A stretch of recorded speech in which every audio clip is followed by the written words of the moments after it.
সোনাই দিদিদের বাড়ি খুব রেগে গেছে। বলছে ওই যে সেই স্কুলের ফার্স্ট পিরিয়ড সেকেন্ড পিরিয়ড যেমন হয় না ওরকম হয়েছে তাতাই দিদির। আর তাতাই দিদির বাবাকে দিয়ে আনিয়েছে, কি যেন একটা আনিয়েছে ওষুধের দোকান থেকে। কে বলেছে তোকে এইসব?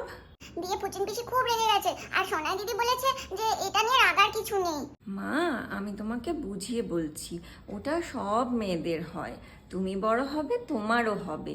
মানে কি বলতো, এটা একটা প্রকৃতির নিয়ম, বুঝতে পেরেছো? তুমি তো এখন খুব ছোট, ওই জন্য বুঝতে পারোনি বিষয়টা। আমাকে কবে বুঝিয়ে দেবে মা? আমি তো কিছুই বুঝতে পারছিলাম না জানো। আমি গেলাম ওখানে, দেখছি যে পুচিন পিসি কত রেগে গেছে, বাপরে বাপ। আর জেম্মা জানো সামলাচ্ছিল সোনাই দিদিকে আর পুচিন পিসিকে। তাই পুচিন পিসি রেগে গেছিল? রেগে গেছে, আসলে পুচিন পিসির বয়স হয়েছে তো, দোষ নেই মা।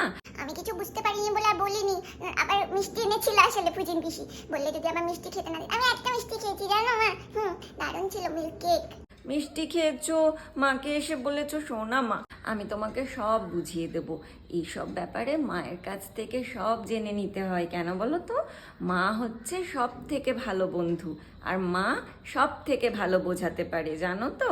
আচ্ছা মা, আমি তাহলে এখন পড়তে বসি, কালকে আবার ফার্স্ট পিরিয়ডে ম্যাথস আছে, অনেক হোমওয়ার্ক আছে, করে নিয়ে যাই বাবা। ফুচিন্দিটা না, দেখছে বাচ্চা মেয়েটা আছে, ওরকম করে বলার কি আছে? ছোট মনে চাপ পড়ে না, ওকে আস্তে আস্তে বোঝাতে হবে সবকিছু। আমারই ভুল হয়েছে, আরো আগে সবকিছু ওকে বুঝিয়ে দিতে হতো। টুকলু তো আর 5টা বাচ্চার মতো নয়, ওর চিন্তা ভাবনা সব কিছু অনেকের থেকে অনেক এগিয়ে। কিন্তু একটা ভুল ধারণা যেন তৈরি না হয় মনের মধ্যে, এইটা সব বাবা মার মাথায় রাখা উচিত। সব কিছু আগে থেকে ওদের মতো করে বুঝিয়ে দিতে হবে, না না হলে মনের মধ্যে প্রশ্নগুলো জাগবে, তখন একটা ভুলভাল কিছু করে বসবে।